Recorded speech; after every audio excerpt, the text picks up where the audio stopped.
Oke, selamat datang semuanya. Pernah kepikiran gak sih, apa yang sebenarnya bikin alam semesta ini nggak amburadul?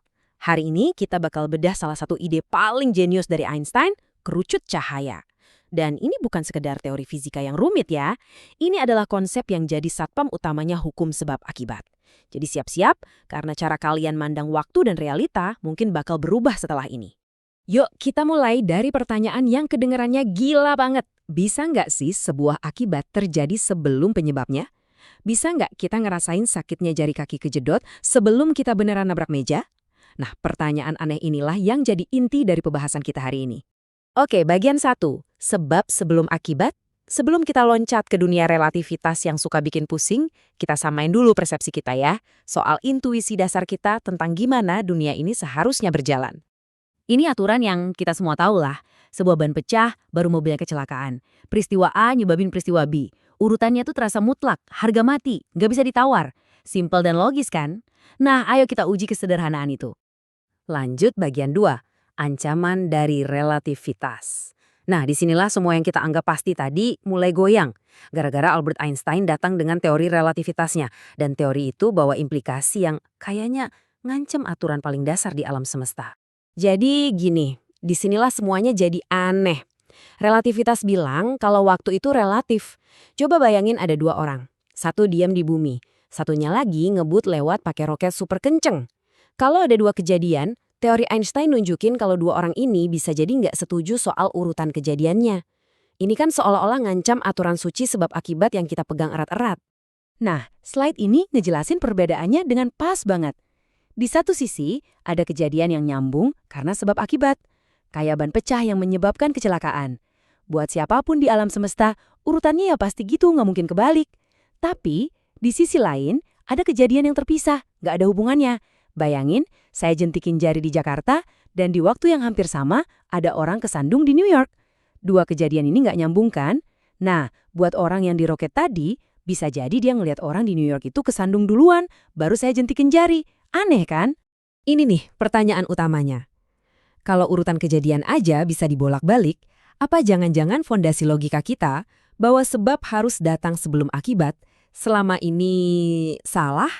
Bagian 3, sang penjaga. Jadi, apa benar logika alam semesta kita hancur? Eits, tunggu dulu. Ternyata enggak. Einstein itu nggak cuma bikin masalah, tapi dia juga ngasih solusi yang elegan banget. Inilah dia pahlawan kita. Kerucut cahaya. Jadi, kerucut cahaya itu apaan sih? Ini bukan kerucut beneran yang bisa kita pegang ya. Anggap aja ini semacam peta kausalitas di ruang waktu. Atau metafora paling pasnya, ini tuh bodyguardnya logika alam semesta. Tugasnya cuma satu, mastiin nggak ada yang bisa ngelanggar aturan sebab akibat. Dia penjaga kewarasan kita semua. Coba deh kita visualisasiin barang-barang. Bayangin kita lagi di ruangan gelap gulita, terus kita nyalain korek api. Dalam sekejap, jreng, cahaya nyebar ke semua arah jadi kayak bola yang makin besar kan? Nah sekarang coba bayangin proses itu berjalan seiring waktu. Bentuknya jadi kayak kerucut di diagram ruang waktu. Itulah kerucut cahaya kita. Titik di mana koreknya nyala itu adalah masa kini kita. Dan disinilah letak keajaibannya. Kerucut ini ngebagi seluruh alam semesta jadi 3 bagian, relatif dari posisi kita sekarang. Bagian bawah, kerucut masa lalu. Isinya semua kejadian yang bisa ngaruhin kita sekarang, mulai dari dinosaurus punah, piramida dibangun, sampai sarapan kita tadi pagi.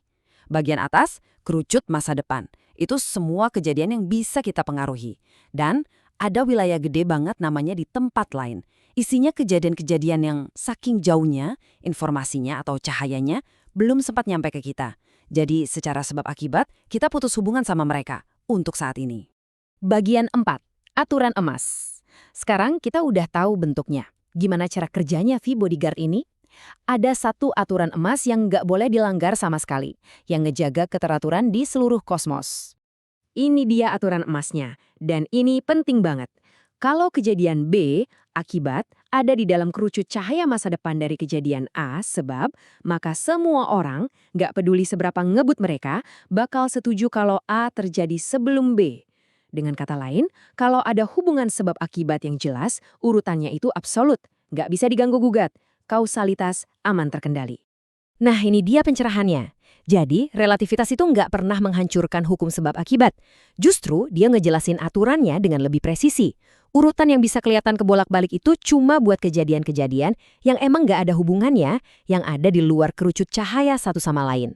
Dan karena mereka emang nggak saling menyebabkan, ya nggak masalah kan? Nggak ada paradoks yang tercipta. Logika tetap aman. Yuk kita balik lagi ke contoh awal biar makin nempel. Ban pecah menyebabkan kecelakaan. Artinya, kecelakaan itu ada di dalam kerucut cahaya masa depan si ban pecah. Makanya, kayak yang kita lihat di tabel, urutannya mutlak, selalu sama. Sementara itu, jentikan jari di Jakarta sama orang kesandung di New York itu dua kejadian yang terpisah jauh. Mereka ada di luar kerucut cahaya satu sama lain, nggak nyambung. Makanya, urutan mereka bisa relatif, bisa berubah tergantung siapa yang lihat. Tapi ya santai aja, kan emang nggak saling menyebabkan. Bagian 5. Mengapa ini penting? Oke, ini konsep fisika yang keren, tapi terus kenapa? Apa gunanya buat kita? Nah, di bagian terakhir ini, kita bakal lihat kenapa kerucut cahaya ini jadi salah satu ide paling fundamental buat ngertiin realitas kita. Kenapa semua ini penting banget? Simpelnya, struktur kerucut cahaya inilah yang ngejaga alam semesta kita tetap waras dan logis. Ini adalah alasan kenapa kita nggak bisa balik ke masa lalu dan nggak sengaja bikin kakek nenek kita gagal ketemu. Ini alasan kenapa kamu nggak akan pernah bisa dapat balasan email sebelum kamu klik tombol kirim.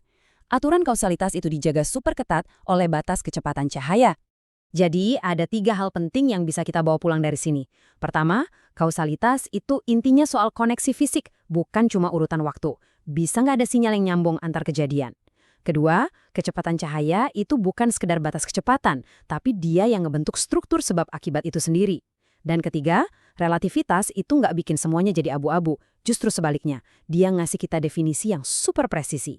Pada akhirnya, kerucut cahaya ini jauh lebih dari sekedar konsep teoretis. Ini adalah arsitektur tak kasat mata yang menopang seluruh realitas kita. Ini adalah garis pemisah antara keteraturan dan kekacauan. Tanpa adanya konsep ini, alam semesta kita bakal jadi lautan kejadian acak yang nggak masuk akal sama sekali, di mana akibat bisa datang sebelum sebabnya. Dan sebagai penutup, saya mau ninggalin satu pertanyaan buat direnungkan. Kalau hubungan sebab akibat itu cuma berlaku di dalam kerucut cahaya kita, apa artinya itu buat kejadian-kejadian di galaksi yang jauhnya 13 miliar tahun cahaya di luar jangkauan kausal kita? Apa kata sekarang di sana punya arti yang sama buat kita di sini? Coba direnungkan. Terima kasih sudah menyimak.